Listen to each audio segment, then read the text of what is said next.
¿Cómo está, vicepresidenta? Buenos días, gracias por venir hasta la montaña.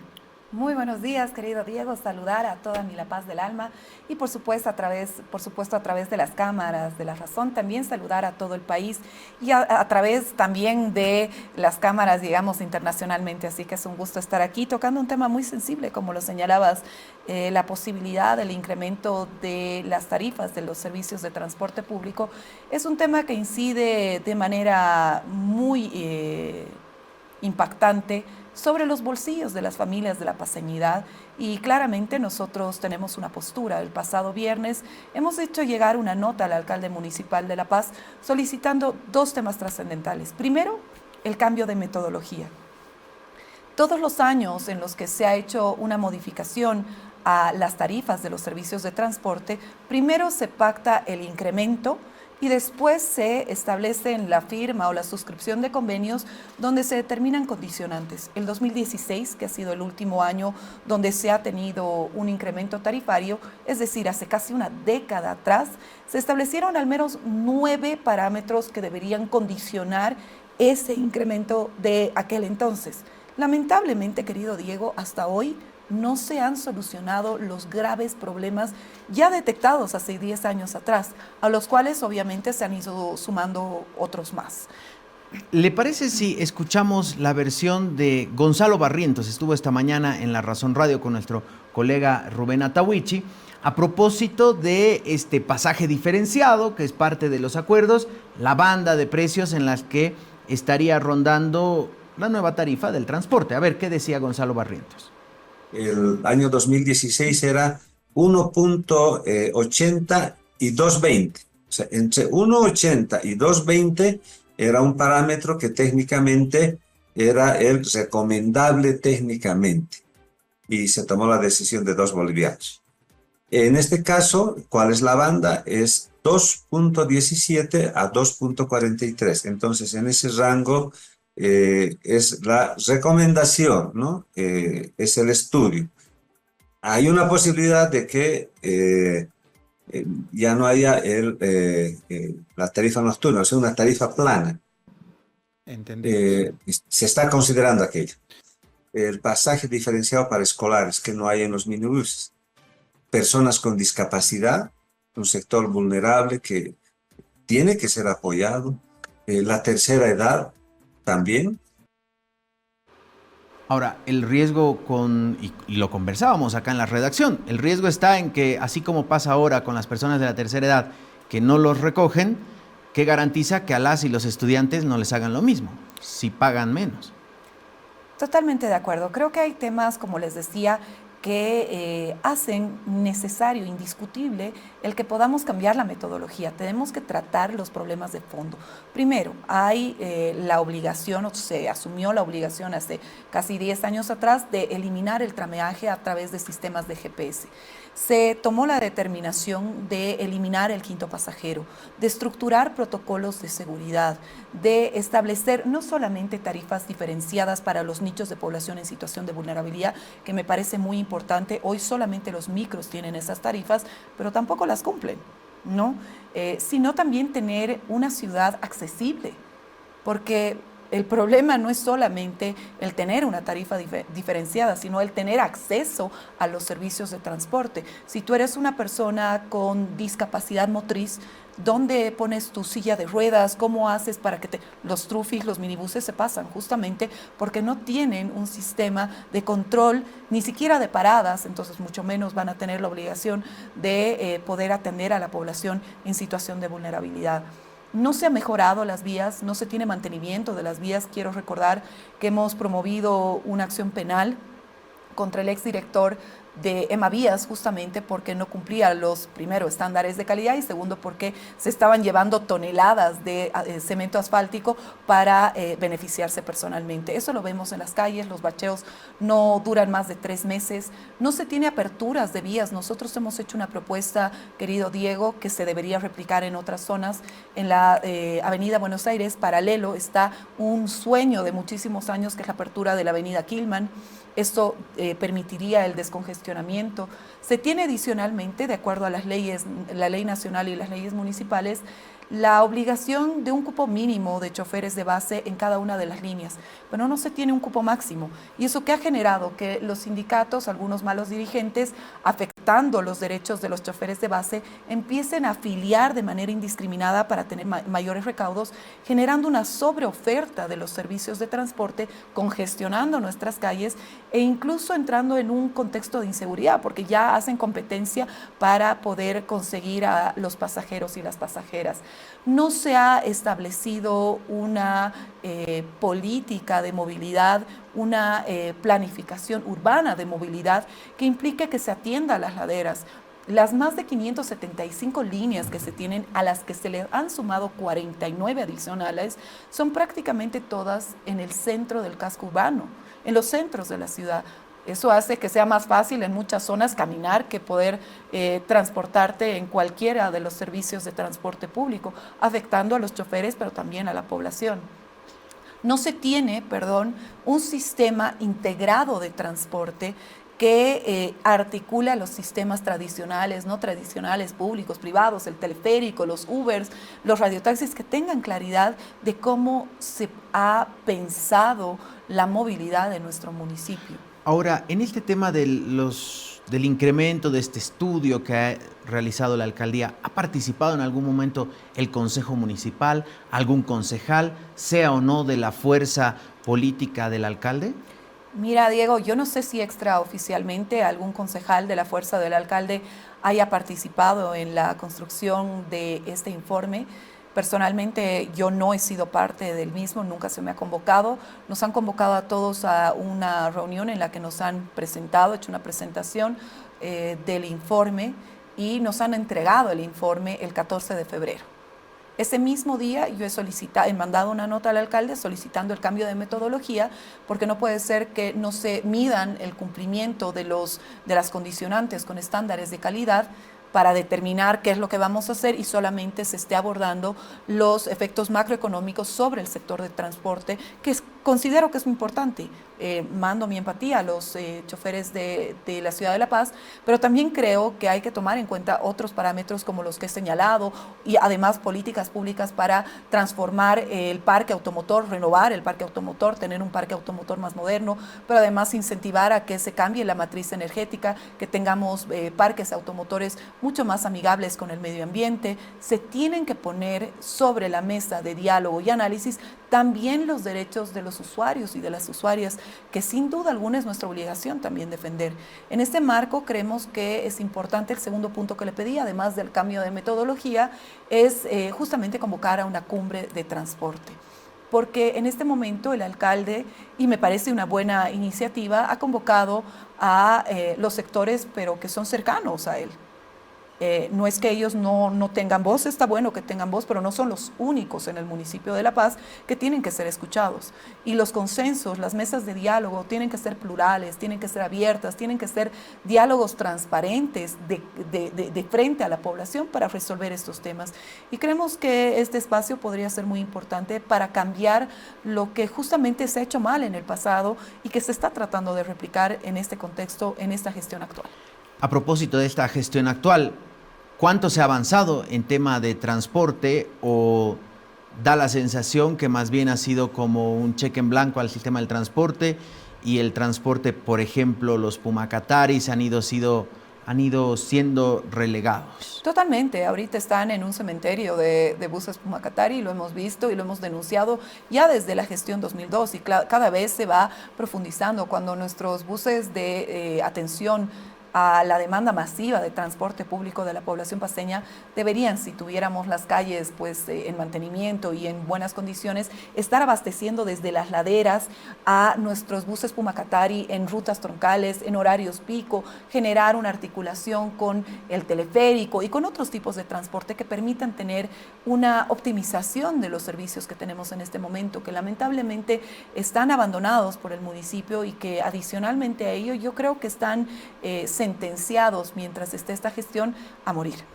¿Tuvo alguna respuesta a estas notas, a estas propuestas que envió el pasado viernes? No, lamentablemente hasta el día de hoy no hemos tenido respuesta y tampoco hemos sido convocados como Consejo Municipal de La Paz para participar de las mesas de diálogo. Creemos que esto es un error Y llamamos a la reflexión al Ejecutivo Edil, al alcalde municipal, puesto que estas decisiones afectan de manera multiplicadora a los bolsillos de las familias paceñas. Y nosotros, como máxima instancia de representación democrática, deberíamos participar, tanto como deberían participar todos los actores dirigentes que representan al sector de transporte y no solamente la Federación Chuquiago-Marca, que ha sido conformada por el propio alcalde. También deberían participar los comerciantes, gremialistas, los microempresarios, los empresarios, las juntas vecinales, las juntas escolares. Es decir, todo el entretejido social de nuestro municipio debería ser escuchado para llegar a un arribo que permita que llevemos nuestra ciudad y todas las actividades económicas, los proyectos personales que tiene cada uno de los que habitan nuestro municipio en paz. La Paz siempre es una ciudad que tiene que asumir los embates y las decisiones y las omisiones de los 3 niveles de gobierno. Y en este marco, pues, la máxima autoridad del municipio de La Paz tiene que resguardar los derechos y garantías de todos. Hay que hacer una mesa de diálogo equilibrada, equitativa y coherente con los derechos de los usuarios y las usuarias de nuestra ciudadanía versus los derechos también del sector de transporte. Ambos tienen voces válidas, ambos tienen criterios importantes que tienen que ser tomados en cuenta antes de resolver únicamente el incremento tarifario. El incremento tarifario no va a resolver el caos que tenemos en las calles, la falta de atención del comercio en las aceras que genera una incidencia sobre la seguridad de los transeúntes y de los vehículos, no va a solucionar el problema del trameaje que tiene un efecto multiplicador sobre las economías paceñas, no va a resolver la falta de seguridad, no va a resolver la falta de control. Son temas de los que hay que hablar y que no podemos seguir arrastrando pensando que la población no se da cuenta. La población está sumamente consciente de las deficiencias y las necesidades del transporte. Y a su vez, los choferes también merecen mantenimiento de vías, merecen tener mejores condiciones, necesitan también tener servicios higiénicos, o sea, también tienen otra mirada de la realidad que tiene que ser tomada en cuenta, pero no la única.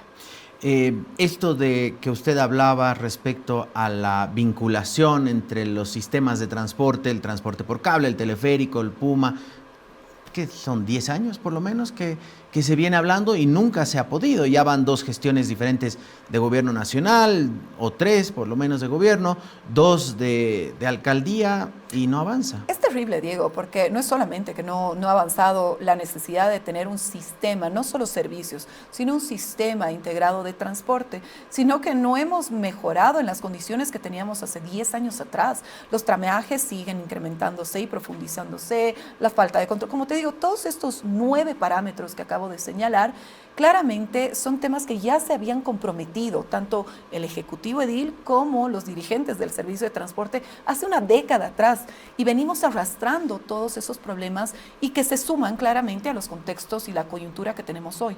No puede ser que nuevamente tengamos una mirada miope de lo que significa solucionar el caos del tránsito vehicular en el municipio de La Paz. Tenemos que dar soluciones integrales, transversales, pero reales además. ¿Qué ha pasado con estas condicionantes? Se van a cumplir porque si nos siguen prometiendo, he escuchado que va a haber supuestamente tarifas diferenciadas. Solamente quiero señalar que eso es una competencia del Consejo, ¿no? Y a nosotros ni nos han tomado en cuenta en la problemática, no estamos dentro de la mesa de diálogo. El tema de la reglamentación de los sindicatos, ¿no? Que deberían tener un máximo de afiliación, es un tema que pasa por justamente el Consejo. El tema del incremento de las tarifas también son competencias que pasan por el Consejo, pero parece que no solamente pasan por el Consejo, sino que se le pasan por la mente al alcalde y al Ejecutivo Edil porque no está tomando en cuenta a todos los actores y nosotros queremos evitar que haya confrontación. Tratemos de solucionar este tema tan sensible de manera consensuada y con diálogos abiertos, honestos y transparentes. Bien, a propósito del Consejo Municipal, quiero que escuchemos y recordemos lo que la anterior semana decía en La Razón Radio su colega, Pierre Chaín, a propósito del trabajo del Consejo Municipal, e hizo una alusión a usted. A ver, escuchemos. Unos concejales que han votado a favor de la ley y cuando el alcalde ha dicho que no va a ir la ley y necesitaba 2/3, han votado a su favor, no entiendo, a favor del informe del alcalde cuando en su momento, cuando había la gente, han votado a favor de la ley. Concejal. Y esto lamentablemente los concejales, su doble discurso es una pena. Concejales como la secretaria del consejo o como la señora Roxana Pérez del Castillo, que es de supuestamente otra bancada y opositora, ha votado a favor del informe del alcalde. Eso es una pena. Algunos concejales, y lo digo así de frente, no vienen a la sesión y eso es favorecer al alcalde. Y eso es un hecho lamentable. ¿Por qué lamentable? Porque tiktokean, salen, hablan a favor del pueblo, pero cuando llega el momento de la votación, está Diego, cambia la figura y creen que la gente ya no los ve. Bien, concejal, derecho a réplica.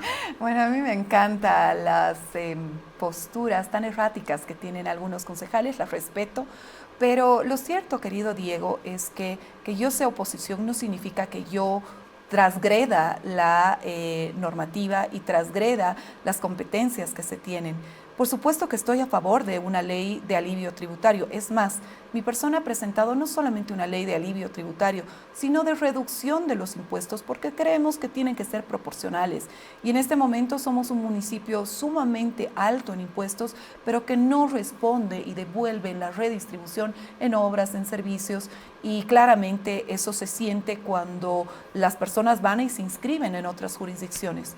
Lamentablemente hay concejales que promueven, como en este caso el señor que me antecede en el video, promueve una ley para tratar de hacer demagogia y pulsetear con el alcalde, pero pulsetea jugando con los derechos e intereses de la población. Para hacer cualquier ley, la anterior ley de alivio tributario la hemos gestionado nosotros cuando yo era parte de la Comisión de Desarrollo Económico y Financiero. Y las leyes no solamente municipales, la ley 482 te establece que para afectar el presupuesto aprobado por una gestión se necesita un informe del Ejecutivo Técnico. No, del Ejecutivo Municipal, técnicamente aprobando la afectación. Es decir, para un alivio tributario tiene que ser una ley emitida por el Consejo Municipal previo informe del Ejecutivo. Mi persona ha promovido la ley de alivio tributario, pero en el marco de lo que te dice la norma. El Ejecutivo Edil nos responde, el concejal Pierre Chaín ha promovido una ley de alivio tributario presentándola por dispensación de trámite sin que nadie conozca la ley de alivio tributario, sin el informe técnico, sin subsumirse a lo que dispone la normativa y vulnerando todo el procedimiento legal. El concejal Pierre Chaín tiene ya un sinfín de procesos penales justamente por este tipo de accionar. Eso no significa que nos arrastre a todos a que nos inicien procesos penales y por supuesto a mentirle a la población, porque esa ley de alivio tributario no va a tener aplicabilidad. Y eso lo van a ver el momento que quieran someterse al alivio tributario los empresarios, los emprendedores. ¿Y qué sucede? Que se está jugando con los intereses y los derechos de la población, porque han dejado de pagar esperando que se promulgue la ley de alivio tributario, y ahora que supuestamente está aprobada la ley de alivio tributario, no van a poder hacerse beneficiarios de la misma, porque no está enmarcada en la normativa. Cuando llega la ley, y además la aprueba en una sesión macrodistrital en Jampaturi, no se hace política así, o por lo menos yo discrepo con ese tipo de hacer o esa forma de hacer política. Es la vieja forma de hacer política que yo entiendo que el concejal la conoce muy bien y la respeto, es válida, pero no es la mía. Y porque sea oposición no voy a ser una oposición irresponsable, no solamente con mis posturas como abogada, sino con la propia población que confía en lo que estamos haciendo. Lo que nosotros hemos pedido es que se pueda replantear la ley, que se pueda sentarse con el Ejecutivo Edil, que yo entiendo que es complicado para el concejal, pero podemos pues de manera conjunta hacerlo para poder promover en el marco legal una ley de alivio tributario. Y si me acompañan sería muy importante también que se pueda analizar la ley de reducción de impuestos. Ahora, concejala, ¿se está haciendo política en el Consejo Municipal? Eso era algo que decía también Pierre Chaín, no apuntando ya a usted, sino a casi todos los concejales. Decía, no van a sesiones porque están corriendo tras los candidatos presidenciales para ver qué cupo de poder van a tener, y con miras también a lo que va a ocurrir al año, las elecciones subnacionales. ¿Está ocurriendo eso con sus colegas? O sea, lo que está diciendo el concejal es que él no tiene proyección política y el resto sí, y eso le molesta. Bueno, está diciendo que han ido a buscar candidatos. Me parece que, bueno, eso es una posición muy personal del concejal. Yo no creo que esté mal hacer política, yo no critico hacer política. Yo lo que critico es sopesar los intereses personales, económicos y mercantilistas el voto en contraposición de los derechos y garantías de la población que nosotros defendemos. Eso, al menos mi persona, no lo hará jamás. Yo no respondo a ningún color político, yo respondo a la población paceña y en el marco de la confianza que ha depositado en mí, voy a responder y cada uno de mis actos tiene, sin duda alguna, una sustancia y un fundamento técnico, legal, social y por supuesto también económico. No podemos jugar con la población para tratar de quedar como los héroes. El que quiera salvar solito a la paz, pues que muestre acciones concretas, que esta ley entre en vigencia y aplicabilidad en beneficio de la población. Yo les digo, esta ley no va a estar en vigencia hasta más o menos abril, donde vamos a lograr obtener el informe y yo no voy a entrar en una disputa de musculatura política con el alcalde, como lo está haciendo el concejal, vulnerando los derechos de empresarios, microempresarios, personas que apuestan por nuestra La Paz todos los días y que de alguna forma están entre la espada y la pared porque no saben qué hacer, si pagar, no pagar. Y estamos hablando del bolsillo de la gente en un contexto económico muy complejo. No voy a entrar en ese juego y tengo toda la hidalguía para decir de frente a la población, estas son las razones por las cuales discrepo con la ley que ha sido presentada por el concejal Pierre Chayli. Una ley de alivio tributario no se la presenta sin pasar por comisión, una ley de alivio tributario no se la presenta sin socializar con la población, una ley de alivio tributario no se la presenta por atrás, ¿no es cierto?, en una sesión macrodistrital en Jampaturi. Una ley de alivio tributario no se la presenta con la única finalidad de tener plataforma política para tener una contraposición y polarizar con el alcalde, jugando con los derechos e intereses de la población. ¿Vamos a aprobar una ley de alivio tributario? Por supuesto que sí, en el marco de lo que disponen las normas y vamos a favorecer a la población. Cuando eso suceda, les vamos a informar correctamente. Yo no voy a entrar en un juego político, no voy a entrar en un juego de poderes que afectan a la población. Yo respondo a la paz y mi compromiso es con ellos. Vicepresidenta, muchas gracias. Ha sido un placer. Será hasta otra oportunidad. Ha sido un gusto y estaremos informando sobre los avances del municipio de La Paz, transporte, alivio tributario y otros muy importantes. Bien, muchas gracias. La vicepresidenta del Consejo Municipal, Roxana Pérez del Castillo.